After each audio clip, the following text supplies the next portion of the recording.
추수감사주일입니다. 사실 농경시대에는 추수감사주일이 우리에게 크게 다가오는 한 절기였지만 이렇게 도시화되면서 추수감사주일, 이것은 좀 거리가 먼 그런 절기로 우리에게 다가오고 있습니다. 농사를 짓지 않기 때문에 추수를 해서 하나님 앞에 드린다라고 하는 그러한 부분들이 거리가 멀게 느껴지는 시대를 살고 있습니다. 오늘 보았던 동영상 중에 KT 데이비스라고 하는 한 젊은 아가씨, 결혼하지 아니한 19살 때에 우간다에 갔다가 선교에 갔다가 필이 꽂히면서 14명의 아이들을 입양해서 엄마가 되었던 행복한 한 여자. 그야말로 엄마라고 불러도 돼요 라고는 이 한마디에 가슴이, 그 심장이 벌렁벌렁 뛰어서 그의 인생이 행복한 삶을 살았던 한 아가씨의 그런 인생을 보았습니다. 사실 우리가 인생을 살아가면서 감사하면서 산다라고 하는 것은 결코 쉽지가 않습니다. 다른 말로 말하면 가슴이 벌렁벌렁하는 그러한 삶의 그러한 기분을 느끼면서 사는 것이 결코 쉽지 않다는 겁니다. 사실 맥추감사나 추수감사, 이 절기에 우리가 있게 되면 늘 생각하는 것이 있습니다. 이때에만 감사해야 되는가? 사실 매 순간 우리 인생에 끝없이 감사해야 하는 것이 우리의 삶의 모습이 아닌가라고 생각이 듭니다. 여러분 보세요. 감사라는 말의 반대말은 뭘까요? 감사의 반대말은 뭘까요? 에? 불평? 원망? 이라고 생각하기 쉽죠. 그런데 감사의 반대말은 원망, 불평이라고 생각하기 쉬운데 때로는 대조적으로 그런 용어가 쓰이기도 합니다. 그러나 감사라는 말의 반대말은 당연하게 여기는 것. 삶의 부분에서 우리가 누리는 것에 대해서 그냥 이거 당연하지 라고 생각하는 것이 반대말이 된다는 것입니다. 내가 현재 누리고 있고 내가 현재 살고 있는, 예를 들어서 누군가가 나에게 밥을 해가지고 한 가족을 함께 먹게 하는 이것을 당연하게 여깁니다. 내가 지금 사는 집, 내가 누리고 있는 행복, 내가 지금 현재 내가 가지고 있는 것을 감사한 마음이 아니라 그냥 당연하게 여기는 것이 감사의 반대말이 된다는 것입니다. 여러분은 어떻습니까? 여러분이 주어진 환경, 내가 현재 소유하고 누리고 있는 것들을 감사하면서 살고 있나요? 아니면 그냥 당연하지, 그냥 있어진 것, 내가 태어나면서 내가 살아오면서 내가 누리고 있는 당연한 것으로 여기고 살고 있습니까? 내가 지금 학교에 다니고 있는 거, 공부하는 거, 이것도 그냥 당연한 것으로 여기시나요? 내가 지금 있는 건강, 그냥 당연하다고 여기고 사나요? 아니면 감사하면서 살고 있나요? 감사라는 말은 성경에 몇 가지 용어로 쓰여요. 그 중에 한 단어의 용어를 추적해 가면 그 어원의 뿌리는 뭐냐면 손을 쭉 뻗는다라는 그런 의미를 가지고 있습니다. 누구를 향해서요? 하나님을 향해서 손을 쭉 뻗는 것. 그래서 이 말에서 감사하다 또는 다른 말로 경배하다, 찬양하다 라는 말로 언어가 발전을 합니다. 여러분, 이 말이 또 다른 말로 말하면 쭉 뻗는다라는 말은 하나님이 이미 주신 거에 대해서 보답한다 라는 말로도 쓰이는 말입니다. 이게 하나님께만 쓰이는 용어가 아니에요. 누구에게도요? 자녀들의 입장에서는 현재의 나를 있게 한 부모에게 대해서도, 부모님께 대해서도 내가 쭉 손을 뻗는 행위, 그에게는 내 마음을 드린다. 그러니까 내가 내 마음을 들여서 손을 쭉 뻗는다, 보답한다. 이 말에서 뭐냐면 공경한다. 엄마나 아빠의 그런 마음을 헤아려서 따라간다라는 용어로 발전이 됩니다. 언어의 뿌리를 이렇게 추적해 가면요. 참 어떤 때는 왜 이 단어가 되지? 이 단어로 이렇게 발전을 했지? 라고 하면서 깜짝 놀랄 때가 있습니다. 전혀 어떤 때는 지금에 사용하고 있는 언어하고는 전혀 상관없는 것 같은 그러한 의미를, 그 뿌리를 가질 때가 있습니다. 그런데 곰곰이 그것을 되씹어보면, 아하, 이 용어의 처음 시초의 그런 용어가 이렇게 쓰였지만 이 단어가 시대가 가고 시간이 흐르면서 우리가 쓰는 아주 자연스러운 용어로 발전했을 때 그 용어가 그래서 이러한 의미로 발전됐구나 라는 것을 깨달을 때 그야말로 마음속에 희열, 기쁨이 나오지 않을 수가 없습니다. 두 손을 쭉 뻗는다는 말이 어떻게 감사가 돼요? 그렇잖아요.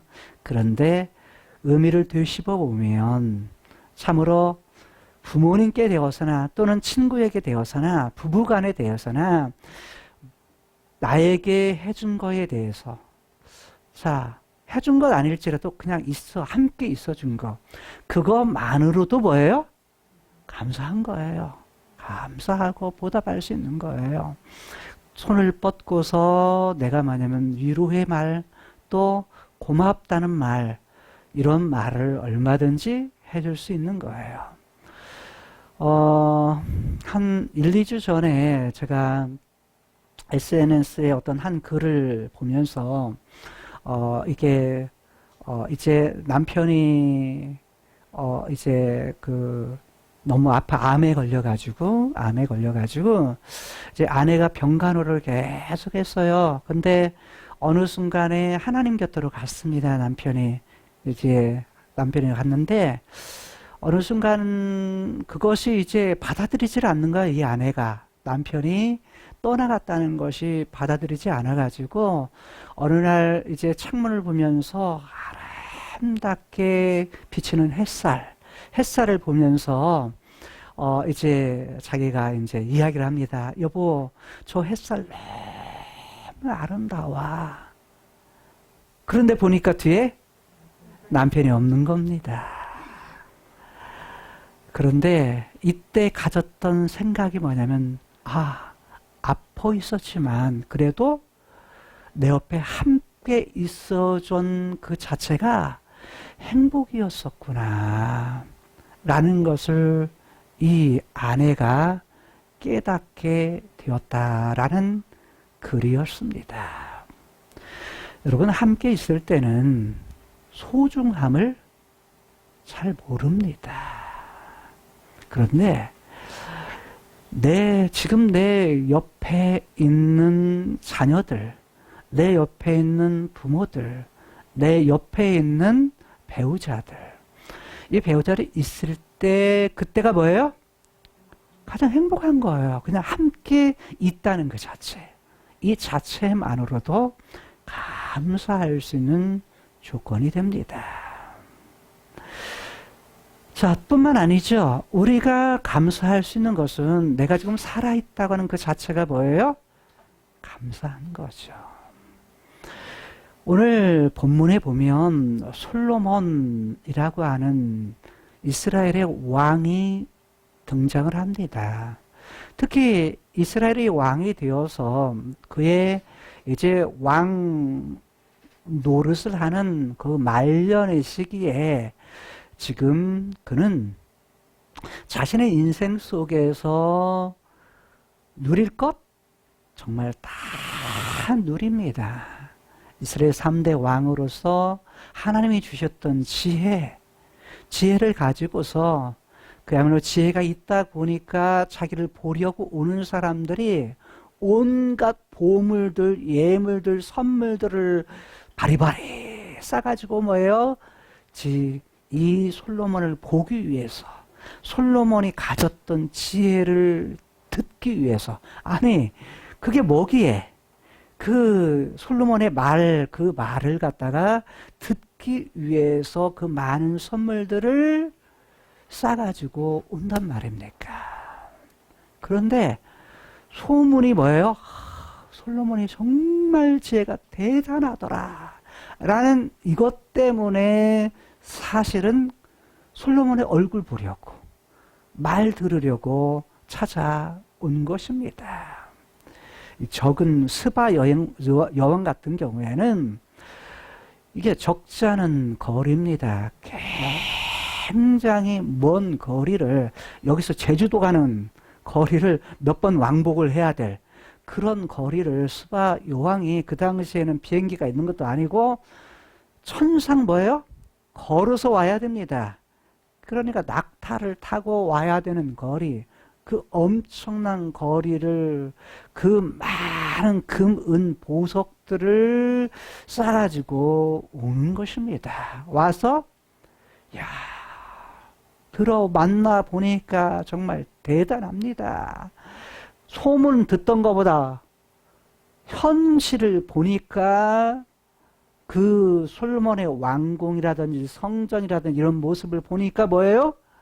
그야말로 자기가 들었던 말은 절반도 안 되는 겁니다.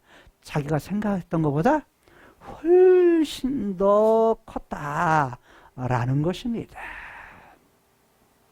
이런 모습을 보고서 그야말로 흡족할 정도로, 그야말로 정신이 나갈 정도로 지금 소문을 보고서 뭐예요? 야, 이건 뭐 자기가 가져온 보물에 대해서는 아깝지가 않은 거예요. 아깝지가 않을 정도로 솔로몬을 보고서 그 말을 듣고서 흡족해 했습니다. 자, 그것만이 아니었죠. 솔로몬이 가졌던 소유의 그러한 부분들은 다양한 방법을 통해서 그에게 하나님께서 채워주셨습니다.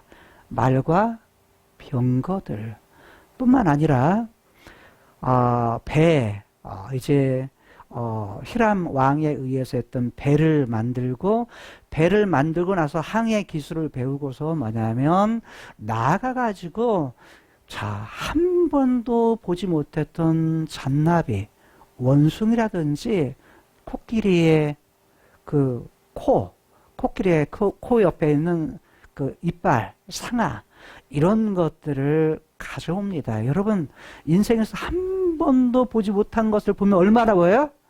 신기해잖아요, 신기해. 그것이 그리고 또 가치를 있게 보이는 것입니다. 우리나라에 없는 그런 과일들이 훨씬 더 비싸요. 근데 현지에서는 비싼 것도 있지만 흔한 것들이에요. 그러잖아요. 제주도의 감귤은 굉장히 흔해서 못 팔면 다 쓰레기 처리를 한다고 그래요. 그런데 뭐냐면 그렇게 흔한 과일들도 육지로 가져오면 뭐예요? 값이 비싸지는 겁니다.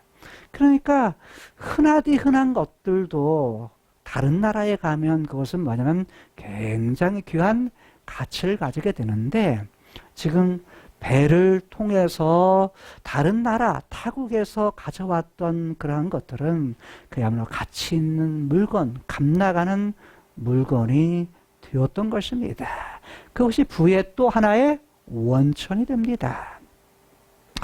자, 또한 말을 사가지고 말이 없는 곳에 뭐예요? 수출을 합니다. 팔아서 거기서 오는 수입들, 이런 것도 많았고, 또 길 위에서 장사꾼들에게서 무깃도라는 곳에서 뭐냐면 장사꾼들에게 왔다 가는 길세를 받습니다. 통행료를 받아서 거기서 챙기는 그러한 수입도 적지 않았습니다. 뿐만 아니라 백성들에게 걷는 세금도 적지 않은 수입원이 되었던 것입니다. 한 나라의 왕으로서 가졌던 그것은 오늘날로 말하면 금은이 넘쳐날 정도였고, 은도 뭐예요? 은은 그냥 그건 뭐 돌멩이 취급, 돌덩이 취급을 당할 정도로 흔했다.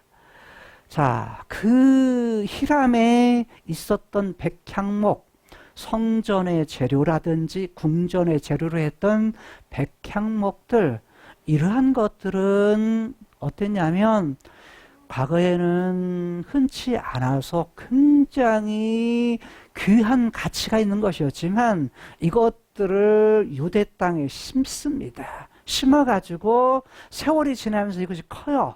크는데 이게 뽕나무같이, 흔히 말하는 이 뽕나무라고 번역을 했습니다만 이건 무화과입니다. 무화과. 근데 어떤 무화과냐? 돌무화과. 무화과 중에서 돌무화과. 이것을 우리말로 그냥 뽕나무라고 번역을 했습니다. 그러니까 뽕나무같이 흔했다. 돌무화과. 우리로 말하면 그러죠. 이렇게 사과가 있으면 옛날에 무슨 사과라고 그랬죠? 꽃사과. 꽃사과는 그냥 산에 흔했어요. 산에 흔하디 흔한 그런 꽃사과, 이런 것들이라고 여러분들 이해하면 돼요. 그런 것이었는데 바로 백향목을 그렇게 무화과 같이, 꽃사과 같이, 알면 그냥 돌무화과 나무 같이 아주 흔했다. 귀한 것이 뭐예요? 보편화되었다는 것입니다. 그럴 정도로 많았다는 거예요. 그래서 금도 하도 많으니까 금도 금 가치를 알아요. 그러니까 금을 가지고 뭘 만들어요? 방패를 만듭니다. 아니 금으로 방패를 만들어. 큰 방패, 작은 방패. 이건 뭡니까? 그러니까 이건 전쟁 무기지. 사실은 전쟁 무기를 금으로 만들 필요 있어요, 없어요? 사실 없어요. 그러니까 사실 금으로 만들었다는 이야기는 어느 때 사용하려고 만들었을까요? 전쟁이 아니라 자기 왕, 자기 나라의 군대 보면 그러잖아요. 군대 사열하잖아요. 사열할 때 딱 해가지고 딱 하잖아요. 국군의 날 사열 딱 하잖아요. 그러듯이 그때 뭐 하는 거예요? 왕 앞에 뭘 하는 거예요? 사열할 때 다 뭐냐면 금방패를 가지고서 지금 우리나라가, 지금 우리 군대가 이렇다라는 걸 폼나게 뭐예요? 보여주기 위한 의도가 더 깔려 있다라는 것을 볼 수가 있습니다. 말도 마병도 마찬가지입니다.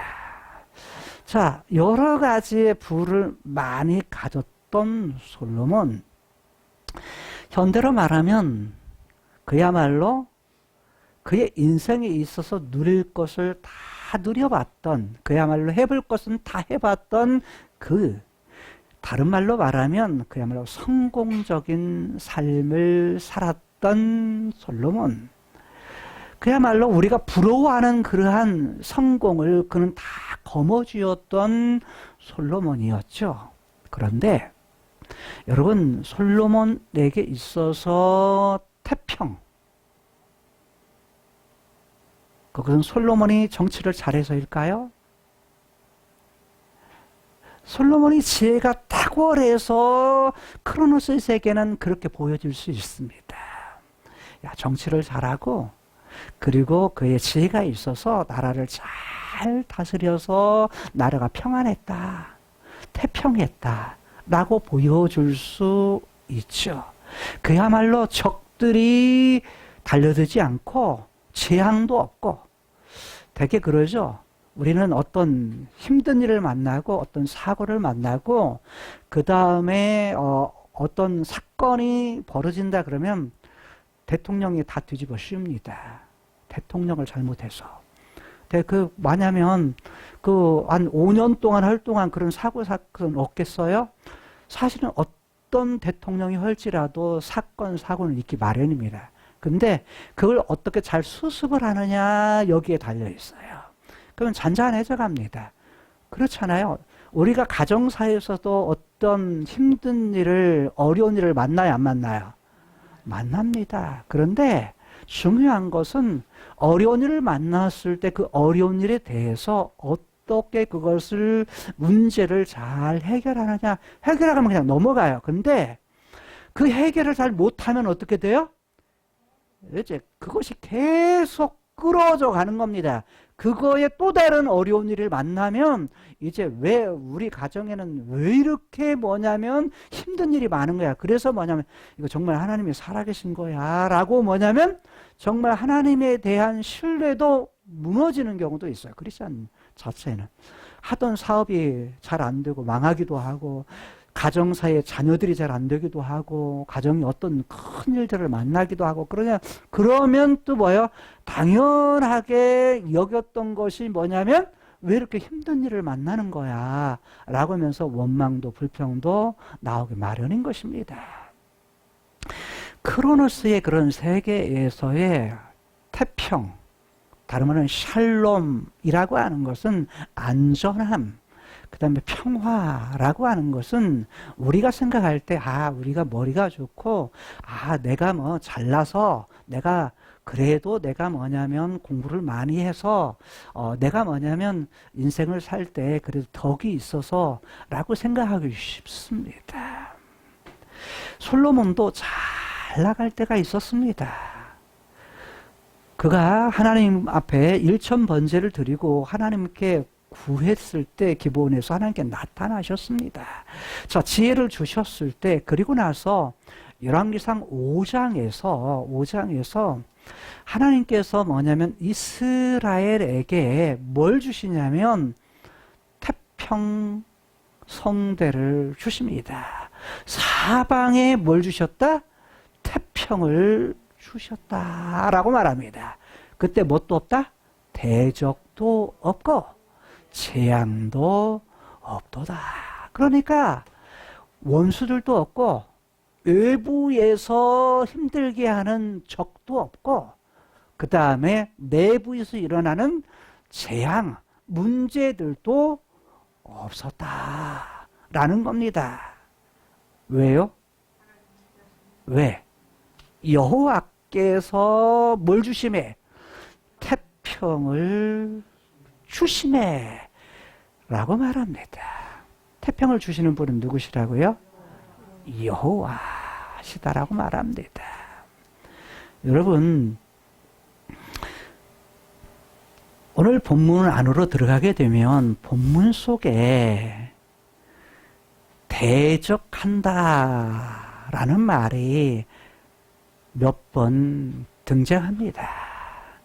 오늘 본문의 내용은 14절에서 25절까지 열왕기상 11장이죠. 11장 14절을 보게 되면 14절에서 이렇게 말합니다. 뭐라고 말하냐면 에돔 사람 하닷을 일으켜라는 말은 세워서라는 말입니다. 세워서 뭐 하게 하셨다? 솔로몬의 대적이 되게 하셨다. 이 대적이라는 말이 무슨 말이냐면 사탄이라는 말입니다. 히브리어의 사탄이라는 말을 사용합니다. 사탄이라는 말은 대적자, 대적하는다 또는 뭐냐면 반항한다. 여러분, 반항하는 건 뭐예요? 사탄이 하는 짓입니다. 뿌리가 뭐냐면 반항하는 거, 고소하는 거. 예를 들어서 동생들이 뭐 하죠? 언니들이 하는 것을 뭐예요? 일러 꼬아 바치는 것이 뭐예요? 고자질하는 거, 이게 대적입니다. 사탄이 좋아하는 것들이에요. 사탄. 그거 하면 안 돼요. 그러니까 뭐냐면, 좋은 걸 봐야 돼. 좋은 걸. 언니의 좋은 거. 고아 맞추면 안 돼. 고아 맞추면 안 돼. 왜 그거 누가 좋아해? 사탄이 좋아해. 사탄이라는 말에 그러면 이렇게, 사탄이라는 말이 쓰이는 용어의 뿌리예요. 근데 참, 대적이 되게 하셨다. 솔로몬의 대적, 누구? 하닷이라고 말합니다. 또 하나, 23절에 보니까, 23절에도 또 이렇게 말합니다. 23절에서 하나님이라고 말하면서 르손을 일으켜 세워서 뭐하게 하셨다? 솔로몬의 대적이 되게 하셨다. 여기도 대적이 똑같이 뭐냐면 사탄입니다. 참 묘하죠. 사탄이 되게 하셨다. 25절을 보면 이렇게 또 한 번 대적이라는 말이 나옵니다. 솔로몬의 일평생에 하닷이 끼친 환란 외에 하닷도 솔로몬을 힘들게 하고 또 누구도 르손이 수리아, 곧 시리아의 왕이 되어서 이스라엘을 뭐하겠다? 대적하고 미워했다 라고 말합니다. 여기 대적했다라는 말은 사탄이 아닙니다. 여기는 무슨 말이냐? 야드, 손을 들었다는 거예요. 손을 들었다. 손을 들어서 저항했다 라는 말입니다. 그러니까 그걸 우리말로는 그냥 대적이라는 말로 번역을 했습니다. 그러니까 예를 들어 이런 말이에요. 우리말로 말하면, 현대말로 바꾸면 부모님이 말했을 때 싫어! 나 싫어! 하기 싫어! 이런 말이 뭐예요? 그게 손을 들어 대적했다라는 말이에요. 마치 광야의 이스라엘 백성들이 어디를 갔다는 후에 가데스 바네아에서 가나안 땅을 갔다 온 후에 이들이 뭐하죠? 현장을 보니까, 현실을 보니까 하나님이 약속한 땅임에도 불구하고 현실이 뭐냐면 너무 힘들어요. 이거 도저히 하나님의 약속대로 안 될 것 같아. 눈앞의 현실을 보면서 뭐합니까? 이때 원망을 합니다. 불평을 합니다. 그리고 어디를 생각해요? 예굽을 바라봅니다. 예굽으로 마음이 향합니다. 그러면서 누구를 향해서? 모세를 향해서 손을 듭니다. 무슨 말이 이해돼요? 손을 드는, 대적했다. 그런데 하나님은 모세에게 대적한 것을 너 이스라엘 백성들이 모세 너를 위해 손을 든 것이 아니라, 대적한 것이 아니라 누구를 향해서? 모세를 세우신 여호와를 향해서 뭘 한 거다? 지금 대적한 거다 라고 보신다는 겁니다. 자, 그래서 손을 들었다라는 얘기는 그런 용어도 쓰입니다. 그런데 여기에서 지금 14절이나 23절에서 쓴 사탄이라고 하는 대적, 이 말이 누가 누구를 대적한 거예요? 하닷이, 르손이 누구를 향해서? 솔로몬을 향해서 원수, 대적하는 관계였다는 겁니다. 근데 하닷은 에돔 사람입니다. 에돔의 왕족이에요. 르손은 왕족이 아닙니다. 왕족이 아닌데 나중에 어떤 사건을 통해서 시리아의 왕이 됩니다. 성경에는 수리아라고 했지만 이건 시리아를 우리말로 그냥 수리아로 번역을 했습니다. 자, 어떤 사건을 통해서 수리아의 왕이 되었습니다. 그래서 늘 이스라엘에 대해서 그리고 솔로몬에 대해서 뭘 했다? 원수관계, 대적하는 적대적인 관계, 이런 관계가 됐다는 겁니다. 자, 그렇다면 하닷의 입장에서나 르손의 입장에서는 뭔가 지금 예전에 무엇인가 문제가 있었다는 거예요. 그렇다는 거죠. 문제가 있었기 때문에 솔로몬에게 뭐예요? 대적하는 관계가 되었겠죠.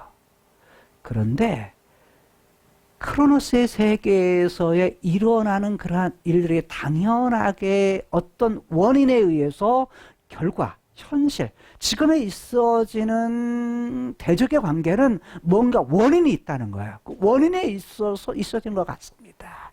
그런데 결론적인 말씀은 뭐냐면 누가 그렇게 했다? 누가?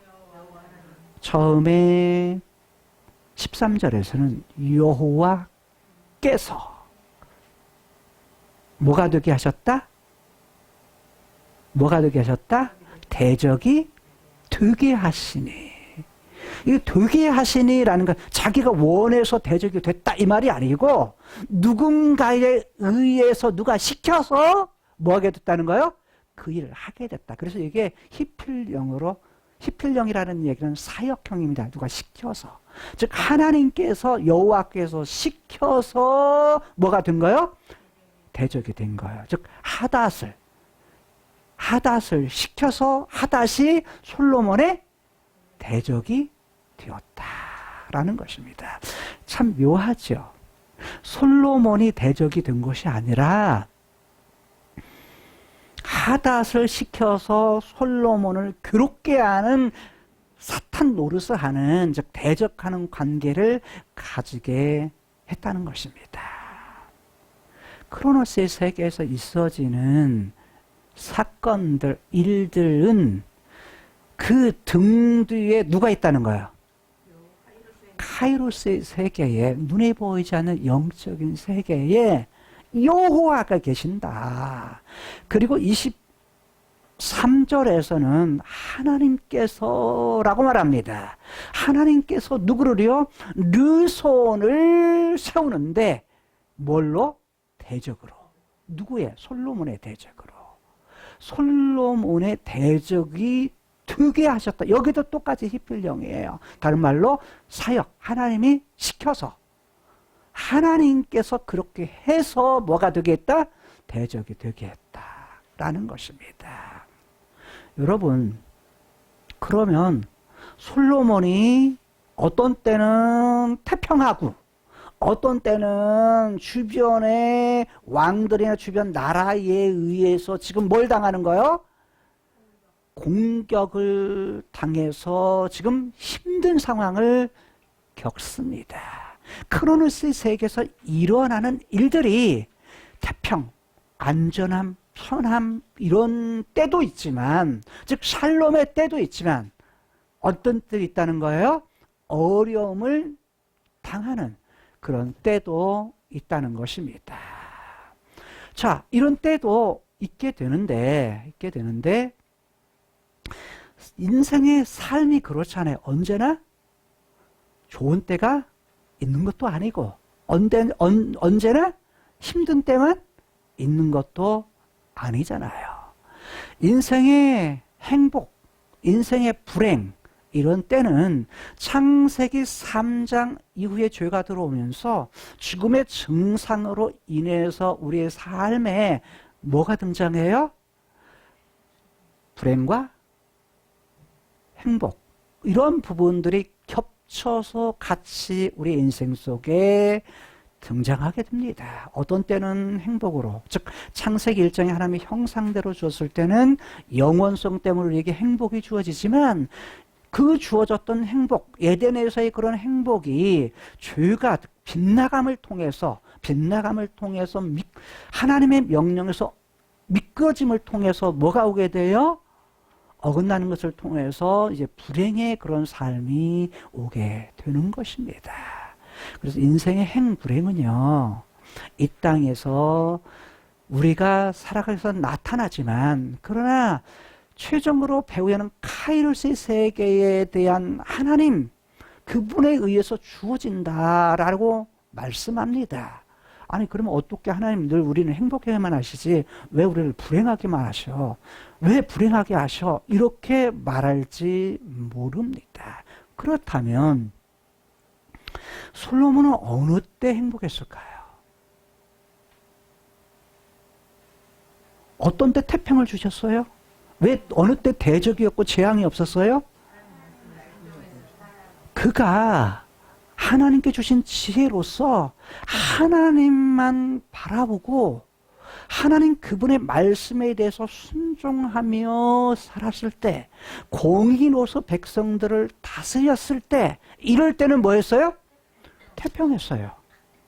그런데 그의 말년에 하나님 말년에 그에게 인생이 주어졌을 때 그 말년에 뭘 해요? 하나님이 명령했던 것을 잃어버립니다. 잊어버려요. 잊어버리고서 왕이 된 자에게는 뭐 하지 마라? 하지 말라는 큰 세 가지의 법도를 주었습니다. 그게 뭐였어요? 야, 아내 많이 두지 마라. 근데 아내가 몇 명이야? 아내가 왕비가 700명, 첩이 300명, 1000명을 줬어요. 아버지보다 몇 배 더. 아버지도 잘못한 거예요. 그거에 대해. 사실 다윗도 뭐냐면 다른 것은 참 하나님 앞에 기쁨이었지만 마음에 들었지만 나중에 그의 말년은 비참해요. 다윗이. 왜 비참한 줄 아세요? 아내를 많이 둬서 자식을 많이 뒀기 때문에요. 자식 간에 뭐예요? 왕권 다툼 때문에 결국은 죽입니다. 비극이 시작이 됩니다. 비참한 인생을 사는 거죠. 자식이 뭐예요? 자기를 죽이려고 쫓아다닙니다. 이건 다 뭐예요? 뭐 때문에 그래요? 자식을 많이 둬가지고 생기는 문제였습니다. 그러니까 다윗의 그런 모든 삶이 좋았던 건 아니잖아요. 근데 솔로몬은 아버지가 가지고 있는 잘못된 것을 아버지 저거 싫어하는데도 뭐예요? 그냥 받아들여요. 좋은 것도 받아들입니다. 그런데 뭐냐면 좋지 않은 그런 부분도 그대로 받아들여요. 그래서 아내와 첩을 갖다가 합쳐서 1000명을 두게 됩니다. 자, 주변 사람들 볼 때는 부러울지 모르지만 하나님이 오실 때는 뭐예요? 악이었던 것입니다. 악이었던 거예요. 또 하나 뭐예요? 말을 많이 두지 마라. 그렇게 했어요. 그런데 다윗 때도 마찬가지였어요. 다윗도 똑같이 이미 신명기에 이미 오래전에 줬으니까 다윗은요. 자, 에돔과의 소바 왕, 즉 아람 왕들과의 전투에서 어떤 일을 하냐면 많은 기병과 병마 이들이 있을 때 그들을 사로잡고 말 100마리 외에는 전부 다 말 뒤에 힘줄을 다 끊어버립니다. 수많은 말들을 다 끊어버려. 몇 마리만 남겨놓고? 100마리만 남겨놓고. 이것이 뭐냐면 사무엘하 8장에서 7장에서 약속을 주신 후에 8장에서 대적들을 전부 다 싸워서 이기는 그런 장면 속에서 나온 겁니다. 자, 그러니까 그 싸움에서 그렇게 이겨서 말들을 전부 다 하고 야, 이거면 충분해 하고 100마리만 남겨두는 겁니다. 다윗은 뭐예요? 하나님의 명령을 알고 하나님의 명령에 순종을 했던 것입니다. 순종할 때는 어떻게 했어요? 하나님이 잘 나가게 하십니다. 그래서 다윗이 어디를 가든지 뭐 하게 했다? 여호와께서 이기게 하셨더라 라고 말합니다. 그러니까 하나님의 명령에 순종할 때 다윗은 뭐 했어요? 늘 이겼어요. 어디를 가든지 이겼다 라는 겁니다. 하나님의 함께 하심을 통해서 그는 승리의 삶을 살았던 것입니다. 이 땅에서 크로노스의 세계에서의 그런 삶, 배후에 이기게 하시는 것도 누구의? 카이로스의 세계에 있는 여호와께 있다라는 것입니다. 그런데 솔로몬은 어찌했느냐? 말을 갖다가 뭐냐면 몇 마리요? 말을 몇만 마리, 즉 말을 몇만 마리를 둡니다. 병거도 몇천대를 두는데 예루살렘 성에 빡빡하게 나중에 다스리는 모든 지역에도 그 병거들 이렇게 갔겠죠. 그런데 하나님께서는 뭐냐면 그만두는 것을 뭐라고 한 것이 아닙니다. 야, 우리 보고 이런 거예요. 이 땅 살면서 돈 벌지 마라. 이 말이 아니에요. 돈 없어야 된다. 가난한 것이 덕이다. 이 얘기도 아니에요. 이게 뭐냐면 하나님께서 지금 이스라엘 백성들에게 왕에게 요구한 것 많이 두지 말라는 거예요. 뭣도? 아내도 많이 두지 마라. 말도 많이 두지 마라. 또 은금도 많이 두지 말아야 하는 것이었어요. 많이라는 부분을 강조를 해요. 그러니까 뭐냐면 많이 가지려고 너무 욕심부리지 마라. 언제나 문제는 뭐냐면 마음에서 내가 가지고 있는 것에 만족하지 못하고, 즉 그것을 뭐냐면 그 기준이라는 부분을 갖다가 정해주지는 않아요. 그래서 근데 그 정한 부분을 갖다가 더 하려고 내가 가진 것보다 훨씬 더 가지려고 하는 그 욕심 때문에 언제나 문제가 되는 거예요. 솔로몬의 문제는 이것이 문제가 된 겁니다. 자, 그래서 공통점이 다 있어. 아내도 많이, 말과 병거도 많이, 은금도 많이 넘치도록 두었다는 거예요. 결국 뭐 한 거예요? 하나님의 명령을 뭐 한 거예요? 어긴 겁니다. 그런데 이미 솔로몬에게 두 번 나타나시면서 두 번째 열왕기상 9장에서 솔로몬에게 약속하신 거 있어요. 다른 말로 말하면 다윗에게 사무엘하 7장에서 약속하신 내용들을 번복하시면서 다윗에게는 일방적으로 이렇게 하겠다. 그런데 솔로몬은 쌍방, 너 이렇게 하면, 이거 지키면, 이렇게 하면 뭐 하겠다? 하나님께 이렇게 복을 주고, 그리고 이거 지키지 아니하면 뭐 하겠다? 다른 심겨서 그거 숭배하고 지키지 않으면 뭐 하겠다? 이렇게 할 거야. 그러면서 모든 지향 끊어버리고 성전이라도 무너뜨려버리고 그 다음에 모든 재앙을 내릴 거야 라고 하나님께서 누구에게? 솔로몬에게 말씀을 하신 거예요. 약속을 하신 거예요. 쌍방 언약을 한 겁니다. 그러니까 지금 이건 솔로몬 편에서는 이 크로노스의 세상에서 해야 될 일이 있어요. 해야 될 일. 하나님과 약속 속에서 뭐예요? 그건. 자, 하나님은 가장 먼저예요. 하나님 가장 먼저 내 앞에서 해내라. 누구 앞에서? 하나님 앞에서. 하나님을 누구 하나님? 자기 하나님 여호와라고. 자기 하나님, 나의 하나님 여호와십니다. 하나님은. 그러면서 그 하나님을 향해서 그분 앞에서 행해야 돼. 그걸 원하죠. 다른 말로 바꾸면 그분만 바라보고 그분만 사랑하고 그분만 의뢰하고 그분 신뢰하고 그분을 의지하고 사는 것. 백성들도 어떻게 하라고요? 왕이 그렇게 함을 통해서 백성들도 하나님 바라보고 하나님을 의지하고 하나님을 사랑하면서 살 수 있도록 그 왕 노릇을 잘하는 거. 다윗은 그거 잘한 거예요. 아버지 다윗은. 근데 솔로몬은 뭐 한 거예요? 그거 해라 그랬는데 뭐 한 거예요? 떠난 거예요. 하나님 앞에서 행하지 않고 뭐 때문에요? 아내 많이 둬가지고. 아내를 많이 둬서 아내들 때문에 아내들이 오면서 자, 외국 여인들, 이방 여인들을 공주들을 왕비로 맞으면서 이 왕비들이 뭐 하는 거예요? 미혹을 한 거예요. 엇나가게 한 거예요. 엇나간. 본래 자리에서 엇나가게 됐어요. 엇나가게 하니까 엇나가서 뭐까지 만들어 달라고 했어요? 우리가 섬길 무엇까지? 산당까지 만들어주세요. 집까지 만들어주세요. 제단 만들어주세요. 이렇게 하는 거예요. 근데 솔로몬이 안 돼. 라고 해야 맞은데 뭐 한 거예요? 아, 그래 괜찮아 내가 해줄게 이렇게 한 거예요. 참 묘하잖아요. 지혜가 그렇게 많았던 그가 초기에는 뭐였어요?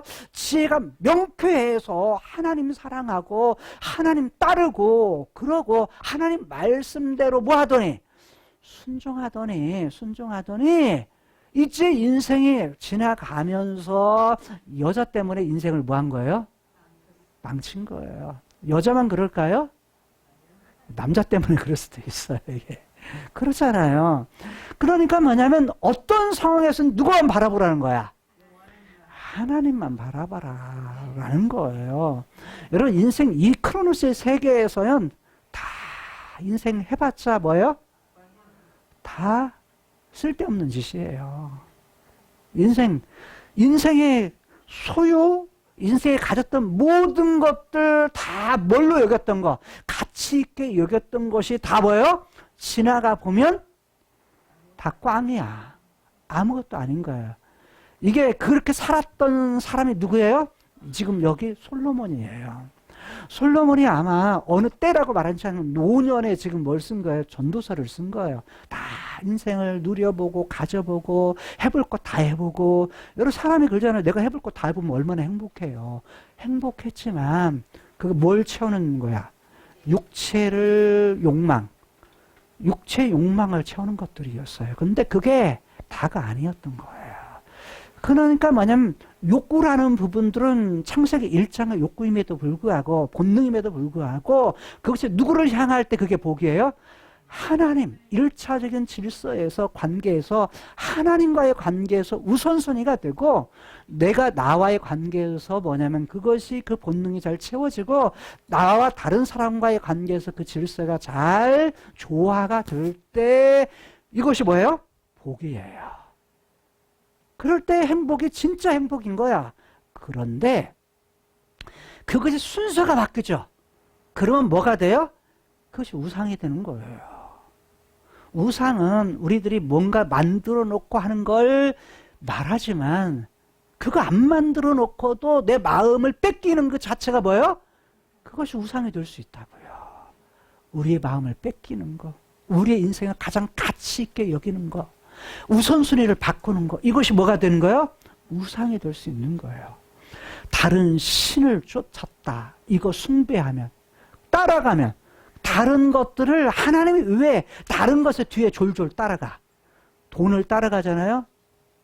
그것이 돈이 필요하지만 그걸 따라가잖아.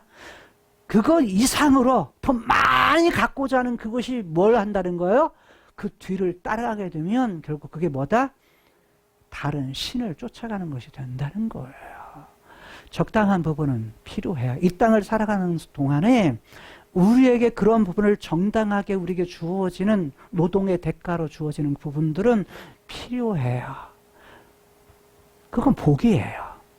그렇지만 그거 의외의 어떤 소유를 욕심내는 거, 그것은 뭐다? 바로 그것이 오히려 카이로스의 세계인 여호와, 그분을 뭐 하는 것이 돼요? 기쁘지 않게 하는 것이 될 수 있어요. 자, 솔로몬은 그리함을 통해서 지금 뭘 당하는 거예요? 하나님이 직접 솔로몬을 치시진 않아요. 야, 내가 너는 치진 않겠다. 근데 뭐 하겠다? 네 아들 때 할 거야. 아들 때 하는 이유는 뭐예요? 아버지에게 한 약속이 있어요. 아버지에게 한 다윗에게 한 약속이 있어요. 네 아들이 잘못하면 인생 막대기를 쓰시긴 쓰시는데 근데 사울을 버림과 같이 버리지는 않겠다. 그러니까 솔로몬은 버리지는 않아. 근데 어느 때? 그 아들에게 가서야. 참 하나님 기가 막히세요. 성전도 지을 때 너한테는 안 돼. 누구에게? 내 씨에게, 아들 후손에게 성전 짓게 할게. 왜? 너는 피를 너무 많이 흘렸어. 안 돼. 네 아들에게 할게. 그래서 아들 솔로몬은 평화예요. 평화라는 말이에요. 평화. 솔로몬 자체가 샬롬이라는 말에서 온 말이에요. 그러니까 평화, 평화를 가져오는 사람이라는 뜻인데, 솔로몬은 그래서 뭐냐면 이렇게 그 아들 때 가서 뭘 줘요? 하나님이 계실 집을 지켜요. 근데 그리고서 누구에게 바로 직접적으로 어떤 부분을 왔는데, 솔로몬이 아니라 네 아들에게 가서야 뭐 하겠다? 모든 재앙을 내릴 거야. 끊어버릴 거야. 뺏어버릴 거야. 근데 모든 지파 중에서 다 빼앗아가는 것이 아니라 한 지파만 남겨둘게. 그 한 지파가 뭐냐면 유다 지파와 사실 베냐민 지파예요. 그러니까 유다 지파 그리고 덤으로 준 베냐민 지파예요. 그러니까 이 지파, 그 한 지파를 통해서 다윗에게 약속했던 씨, 후손, 그리고 다윗에게 약속했던 영원한 나라, 그 약속을 하나님께 뭐 하기 위해서? 이루시기 위해서, 성취하기 위해서. 그렇게 온 것이 예수 그리스도예요. 예수 그리스도시고 그 예수 그리스도를 통해서 그 씨가 오신 거고, 그 다음에 남은 후손을 교회들 우리를 남은 후손이라고 말하면서 남은 후손에게 뭘 약속해요? 그 예수님이 오셔서 성취를 하셔. 뭘? 위로부터 하나님의 나라, 하늘나라를, 천국을 이 땅에 가져오시지만 내 나라는 여기 있는 거 아니다. 이 땅에 있는 거 아니야. 이게 완성이가 아니야. 그리고 어느 때? 예수님 다시 오셔서 예수님이 이기셔. 승리하신 후에 영원한 나라가 위로부터, 카이로스의 세계로부터 이 땅에 도래할 거야. 오게 될 거야. 그것이 새하늘과 새 땅이라고 보여주시는 거예요. 자, 그것이 뭐다? 샬람. 그게 뭐예요? 샬롬이에요. 샬람이라는 말이 완성한다, 가득 채운다, 완전히 충만한 상태, 하나님의 마음에 완전하게 드는 상태, 내 마음에 완전히 쏙 드는 상태, 하나님 마음에 쏙 드는 상태, 그것이 샬롬의 상태. 그래서 히브리의 샬롬이라는 평화라는 말이 되지만 이들에게서는 샬롬이라는 말은 뭘 쓰냐? 모형으로 썼어요. 구약에서는 모형으로. 근데 그게 뭐예요? 하나님이 가지고 있는 완성의 세계, 완전히 완성되는 세계, 그 세계를 뭐예요? 담은 거예요. 내 뿌리에다가. 그래서 그때가 새하늘과 새 땅이다. 오늘 우리들에게 다윗에게 약속했던 영원한 나라는 뭐예요? 그걸 바라보며 우리가 사는 거예요. 그래서 소망 가운데 사는 거죠. 그래서 우리에게 사실은 뭐예요? 하나님, 이것 때문에 우리가 하나님께 향해서 손을 뻗습니다. 정말 하나님 경배합니다. 하나님 정말 자랑합니다. 하나님이 정말 내 인생에 하나님 그분 내가 바라볼 수밖에 없습니다. 이런 고백을 할 수밖에 없는 거예요. 여러분, 추수감사 절 때만 하지 마시고요. 맥주감사 절 때만 하지 마시고 매 순간 우리의 삶의 모든 순간이 감사해야 돼요. 모든 순간 하나님께 손을 뻗으며 살아야 돼요. 감사하면서 매일의 삶 속에서 감사하면서 살아야 된다는 거야. 내게 주어진 것이 당연한 거다 여기지 마세요. 솔로몬도 지혜 있는 걸 당연하게 여겼기 때문에 아내의 천명을 누리고 말과 병거 있는 것을, 은금이 풍성한 것을 당연하게 여겼어요. 당연하게 여겼던 그것 때문에, 그 선택 때문에 하나님을 향해서 손을 뻗지를 못해요. 오히려 하나님 보시기에 뭐 한 거요? 하나님을 향해서 살지 않고, 바라보지 않고, 하나님 사랑하지 않고, 뭐예요? 다른 신들을 쫓아가요. 다른 신들을 부종해 쫓아가. 부종했다는 것은 딱 찰싹 붙어가지고, 하나님께 찰싹 붙어야 하는데, 하나님께 향해서 찰싹 붙어서 쫓아가야 되는데, 하나님이 아닌 다른 신들에게 찰싹 붙어가지고 하나님 외에 다른 걸 찰싹 붙어 뒤따라가는 거예요. 하나님 편에서 그게 뭐다? 우상이다. 라고 말하는 거예요. 하나님 외에 다른 거 사랑하면 그거 자체가 뭐예요? 하나님이 싫어하시는 거라는 거예요. 또 하나, 하나님이 명령하신 거. 하나님 법도 율례에 대해서 지키지 아니겠다. 우리가 전 시간에 2번이나 반복된 것이 뭐였어요? 지키지 아니하였으므로. 누가요? 솔로몬이. 생각해 보세요. 야, 너 다른 신들 좇지 말라.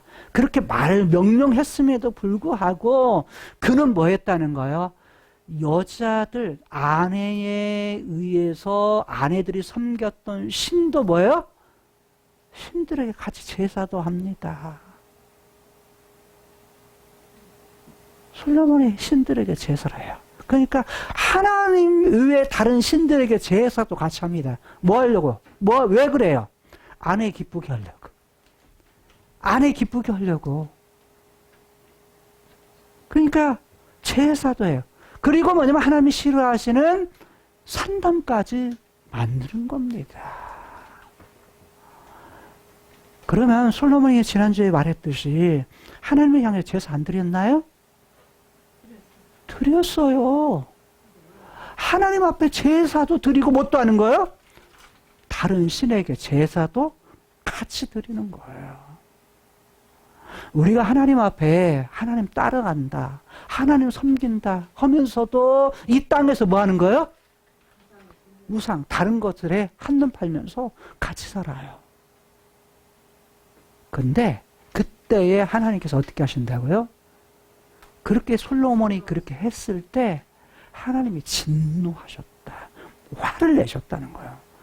하나님이 진노하시면서 하신 것이 뭐냐면 오늘 본문 속에 나타난 대적이 되게 하셨다.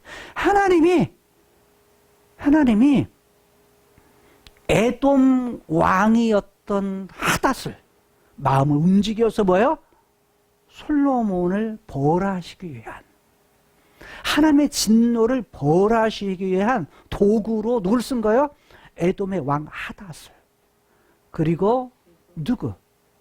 르손을, 시리아의 왕 르손을 솔로몬의 대적이 되게 하고 이스라엘 공동체의 대적이 되게 하셨다는 거예요. 우리가 하나님을 참 온전하게 다윗과 같이 참 섬기며 산다는 것이 어렵다라고 느끼지만 결코 어려운 것이 아니에요. 우리가 이러면 돼요. 뭐냐면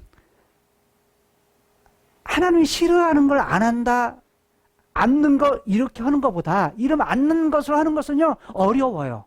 예를 들어서 이스라엘 백성들에게 뭘로 줬을 때, 모형, 그림자로 줬을 때 하지 말라 하는 거, 하지 않는 거, 이건 쉽지가 않아요. 그렇잖아요. 쉬운 건 뭔 줄 아세요? 하라고 하는 걸 하면 돼. 하라고 하는 걸 하는 것이 더 쉬워요. 온전히 거기에 마음을 쏟으면, 하라고 하는 것에 마음을 쏟으면 하지 말라는 것은 자동적으로 따라와요. 않게 돼. 그러잖아요. 하지 말라는 것을 또 알면 되겠죠. 그거 안 따라가야 되는 거. 근데 여러분 보세요. 인생 살면서 하지 말라고 하는 거, 않는 거, 이거 하지 마라 하면 안 통가요? 더 잘해. 눈앞에서 싫어하면 안 보는 데서 더 잘해. 그 안 보는 데서 할 때의 그 쾌감이라는 것은 어때요?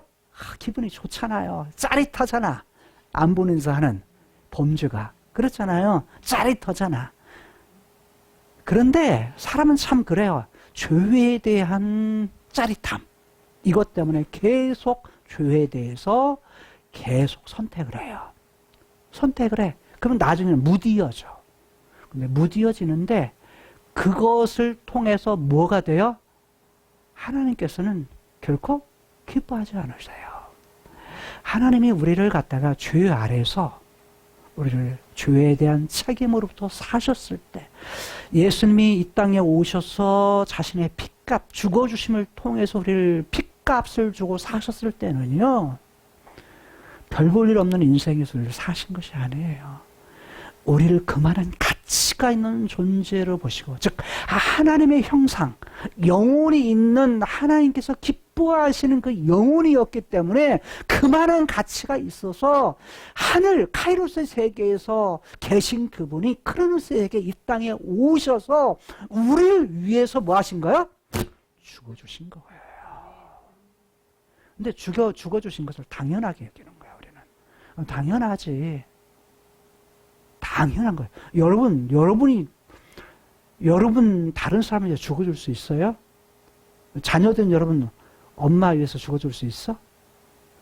아빠 위해서 죽어줄 수 있어? 결코 쉽지 않아요. 그렇잖아. 부모는, 엄마는 자식 위해서 죽어줄 수 있어. 왜? 자기 뱃속에서 10달 동안 키웠거든. 그 다음에 뭐냐면 자기 자식이니까. 이럴 수 있어. 자기 목숨을 내던지면서까지 자식을 구하는 심정이 부모에게는 있어요. 엄마에게는 있어. 그게 엄마야. 근데 아빠는 안 그래. 아빠는 안 그런다 그래. 예전에 봤죠? 전쟁 때 폭탄 떨어지니까 뭐 했다고요? 6.25 때 폭탄 떨어지니까 아빠는 혼자 저쪽으로 딱 해가지고 폭탄을 피해가지고 여기 있는데 엄마는 뭐 했다고요? 자기 자식 끌어안고 대신 자기가 죽더라도 끌어안는 것이 엄마라. 엄마의 그런 이름이 위대하다라고 말한 거죠. 이게 엄마예요. 그러니까 이게 사람은 이 땅을 살아가면서 당연한 것처럼 생각하지만 그냥 평상시에 당연하게 여기잖아요. 그 사랑들을. 그런데 당연하게 여기지 말고 뭐하게 여겨야 돼? 고맙게, 감사하게. 표현은 죽어서 해봤자 소용없어. 죽어서 열심히 부모님 살을 때는 그냥 속 새기더니 평생 속을 새기더니 죽고 나서야 엉엉 울어봤자 아무 소용없어요. 이미 그때는 아무 소용없어.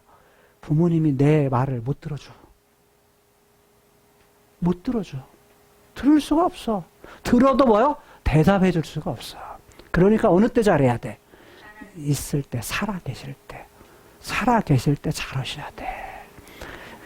있을 때 잘하시고, 살아 계실 때 효도하고, 부모 공경하고. 이런 것이 필요해요. 부부간에도 마찬가지예요. 있을 때 뭐예요? 사랑하고, 있을 때 잘하시고. 그러니까 뭐냐면 이런 부분들이 필요하다는 거예요. 그래서 솔로몬의 인생을 살아가면서 살았던 삶의 여정 속에 나타난 부분을 통해서 우리가 우리의 이 땅 크로노스의 세계에서의 나의 삶의 선택, 이것에 의해서 그것이 원인이 되어서 삶에 대한 결과는 다르게 나타나는 거예요. 그것이 하나님께서는 다른 사람들, 에돔의 하닷이나 그 다음에 르손을 통해서 대적하게 하셨다라는 건데, 여러분 봐요. 그 배후에서 하나님이 하시지만 실상은 누구도요? 하닷은 에돔의 왕자였는데 이미 다윗 때에 다윗이 요압을 데리고 아비새를 데리고 다른 나라 대적을 정벌하러 간 적이 있어요. 그것이 사무엘하 8장이에요. 정벌에 갔을 때 어디 에돔 지역을 갔어. 에돔 지역을 갔다가 그때 18,000명이나 되는 사람을 도륙을 해요. 죽여. 남자들을 다 도륙을 해요. 그런데 몇 개월 동안, 오늘 본문서는 6개월 동안 거기 머물면서 남자들을 다 죽이는 거예요. 그런데 이때 뭐냐면 한 곳에서는 다윗이 18,000명을 죽여서 그것이 영의 이름을 알리는 일이 됐다라는 것이고, 다윗의 편에는 적이잖아요, 에돔 사람들은. 그런데 오늘 본문에서는 요압이 그 일을 했다라고 말을 하고, 역대상 18장에서는 누가 했냐? 아비새가 했다. 아비새는 요압의 동생입니다. 같이 뭐냐면 이 일을 한 거예요. 아비새와 요압은 같이 요압이 군대 장관이고 그의 부하로서 누가 그야 아비새가 있었어. 그래서 아비새가 그렇게 했다라고 말해요. 똑같이 다 나오는 것은 18,000명입니다. 에돔 사람 남자. 그냥 오늘 본문에서는 6개월 동안 있으면서 그렇게 죽였다. 근데 이때 간신히 살아남은 왕의 아들, 어린 아이 하나가 있었어요. 그게 누구냐면 하닷이었어요. 어린아이 때 이제 에돔의 아래에 있던 미디안에서 출발해가지고 바란 광야를 거쳐가지고 어디로 도망가냐면 애굽으로 도망가요. 누구를 데리고? 부하들과 함께 사실 부하들이 하닷을 데리고 갔겠죠. 어리니까 하닷을 데리고 가서 애굽으로 도망을 가는데 애굽의 바로는 한 그 왕가의 이름이라고 했어요. 파라오 왕가 바로에게 가가지고 우리가 이러면 해서 이렇게 왔으니 우리를 좀 받아주십시오라고 하는데 바로가 이 하닷 일행을 받아들여요. 왜냐면 한 나라의 왕이니까 이거 잘 키워놓으면 나중에 쓸만한 무엇인가 쓸 일이 있겠다라고 생각을 했겠죠. 어떤 이웃에서는 어쨌든 이 하닷을 받아들여가지고 뭘 하느냐면 자, 집도 줍니다. 살 집도 줘요.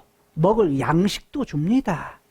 그리고 뭣도 주냐면 야 너희들 여기서 살아라 하면서 땅도 줍니다. 땅도 주는데 그것만 주는 것이 아닙니다. 참, 이 하닷이 어렸을 때니까 이 바로의 왕에 쏙 든 겁니다. 바로의 눈에 매우 마음에 들어했다. 마음에 들어가지고 이제 뭣도 주냐면 자기 아내가 있어요. 아내의 그런 이름이 다브네스입니다. 타브네스인데 타흐푸네스입니다. 타흐푸네스인데 다브네스 애굽 이름이에요. 다브네스라고는 애굽 여인이 있는데 이 여인의 여동생이 있어요. 여동생이 있는데 그 여동생이면 처제죠. 처제를 갖다가 누구에게 주냐면 이 하닷에게 줍니다. 그러니까 하닷과 결혼을 시켜요. 결혼을 시킵니다. 근데 참 이 하닷이 애굽에 들어갔다가 한마디로 뭔 거예요? 한번 수지 맞은 겁니다. 나라 잃은 상황에서 지금 외국에 갔다가 외국의 그 나라에서 뭐냐면 자 집도 주죠. 먹을 것도 주죠. 땅도 주죠. 아내도 주죠. 아내도 뭐예요?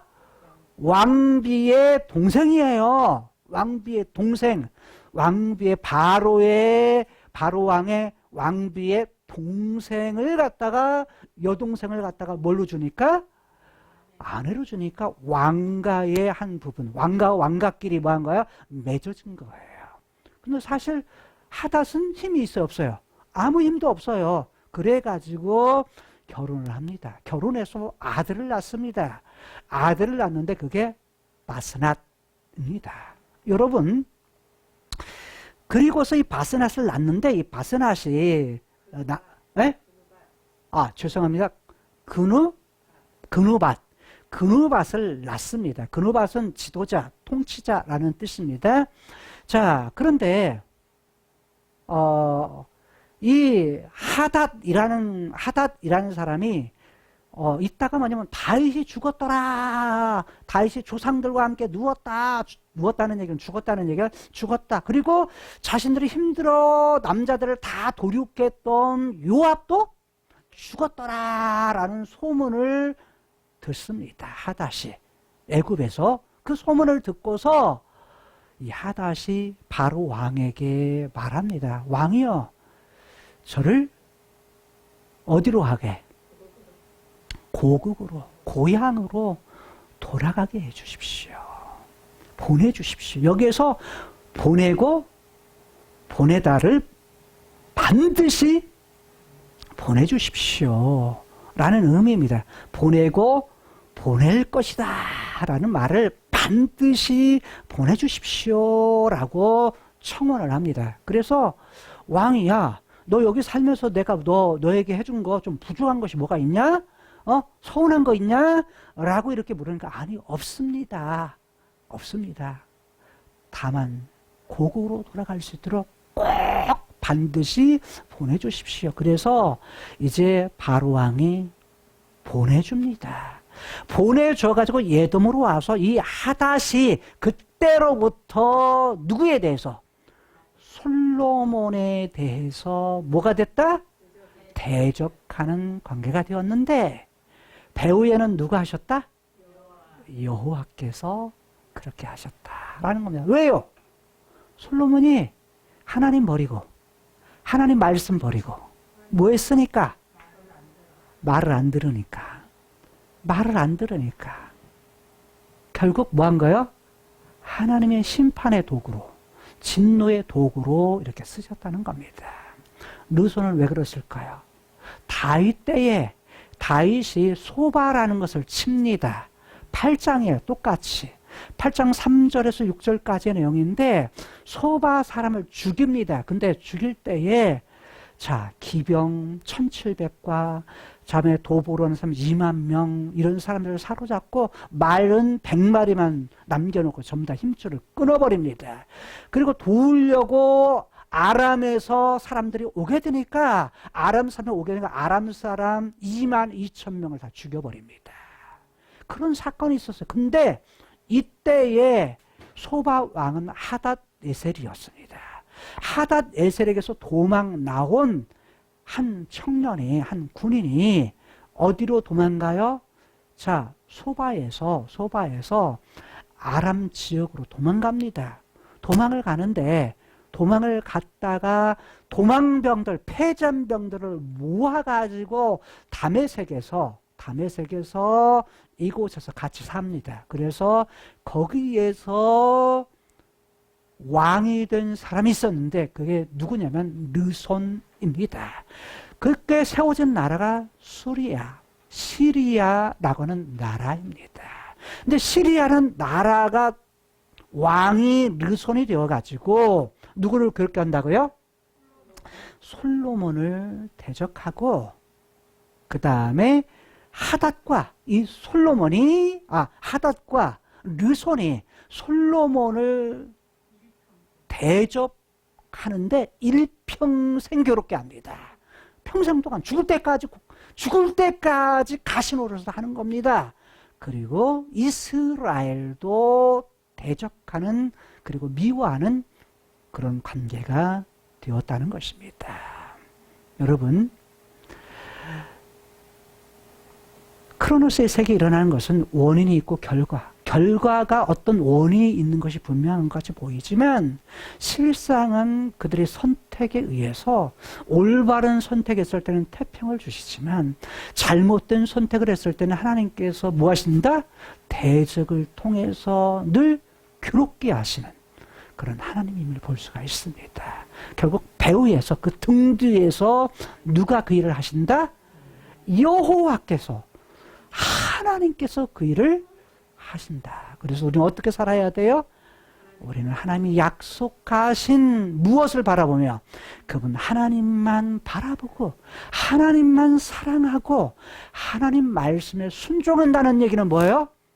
그분이 말씀하신 거 뭐예요? 야, 내가 너와 함께 할게. 하나님과 함께 하시는 것이요. 어떻게 하라? 너는 나만 사랑해. 하나님만 사랑하고 그리고 어떻게 사랑해? 이웃 사랑해. 그리고 하나님 앞에 어떻게 해? 거룩한 삶을 살아. 그러면 너는 내가 약속할 때 다윗에게 약속한 씨와 영원한 나라 그거 줄 거야 라고 약속하는 거예요. 그것을 이루신 성취하기 위해서 이 땅에 오신 분이 누구세요? 예수님이시고 그 대적의 곁에 남은 후손을 괴롭게 하는 자들을 결국 대적의 편에 서서 그 일을 하는 사람이 사탄, 그리고 적그리스도, 정치적인 적그리스도, 그 다음에 종교적인 적그리스도 거짓 선지자들, 이들 대적하는 이들에 대해서 예수님께 이 땅에 오셔서 이기신 것처럼 남은 성도들도 뭔 자들? 이기는 자들이 되어서 어디에 들어가게 돼요? 하늘과 새 땅에 들게 하신 것. 그것이 하나님의 계획이다라는 겁니다. 오늘 우리 이 땅에 사는 동안 우리의 등 뒤에서, 나의 등 뒤에서 계시는 카이로스에 계시는 여호와, 그리고 하나님, 그 하나님이 있음을 늘 기억하면서 그분 사랑하고 그분 말씀에 순종하며 살아갈 수 있는, 그래서 늘 하나님께 주시는 샬롬, 이걸 누리고 살 수 있는, 행복을 누리며 살 수 있는 저와 여러분들의 삶이 될 수 있기를 주님의 이름으로 축복합니다. 그리고 이 말씀을 듣는 모든 성도들 될 수 있기를 주님의 이름으로 축원합니다. 기도하시겠습니다. 하나님, 솔로몬의 그런 삶을 통해서 이 땅에 크로노스의 세계에서 일어나는 일의 등 뒤에서, 그 배후에서 우리의 이 땅에서의 그러한 선택, 하나님께서 약속하신 것에 대해서 올바른 선택을 할 때 대적도 없고 재앙도 없고 태평함, 샬롬이 거기 있지만, 그러나 하나님 앞에서 행하는 것을 버리고 다른 신들을 좇고 숭배하고 뒤따라갈 때에 하나님의 주신 그 말씀을 소리하고 그 말씀을 지키지 아니할 때에 하나님께서는 주변에 이미 관계했던, 있었던 그런 원인이었던 에돔의 왕, 그리고 시리아의 왕 하닷과 르손을 통해서 하나님의 사람이었던 솔로몬을 대적하게 하는 그 일을 크로노스의 배후 등 뒤에 카이로스의 세계에서 여호와 그 하나님께서 행하셨다라고 말씀하셨습니다. 우리의 인생에 뿌리는 그런 씨앗들이 좋은 씨앗들을 뿌리게 하여 주옵소서. 하나님이 기뻐하시는 씨앗을 우리가 뿌림을 통해서 참으로 그것을 뿌림을 통해서 열매를 맺을 때 좋은 열매들, 좋은 결과들을 수확하는 우리의 삶이 되게 하여 주옵소서. 예수님 이름으로 축복하며 기도드리옵나이다. 아멘. 지금은 우리 주 예수 그리스도의 은혜와 하나님 아버지의 극진하신 사랑과 성령님의 감화감동 역사 충만 교통 내주하시니 이 크로노스 세계에서 우리는 당연하게 여기며 감사할 줄 몰랐던 우리들이 이제 카이로스 그 영원한 나라를 사랑하고 바라보고 소망하면서 그 뜻대로 살기를 원하는 세계교회 모든 성도들 머리 위에, 모든 세계에 나가서 주의 복음을 전하는 선교사들 머리 위에, 그 가정과 자녀 위에, 또 세계교회, 또 주님의 뜻대로 살고자 하는 모든 성도들 가정, 자녀, 직장, 사업 위에 지금으로부터 영원토록 함께 있을지어다. 아멘. 아멘. 주께와 엎드려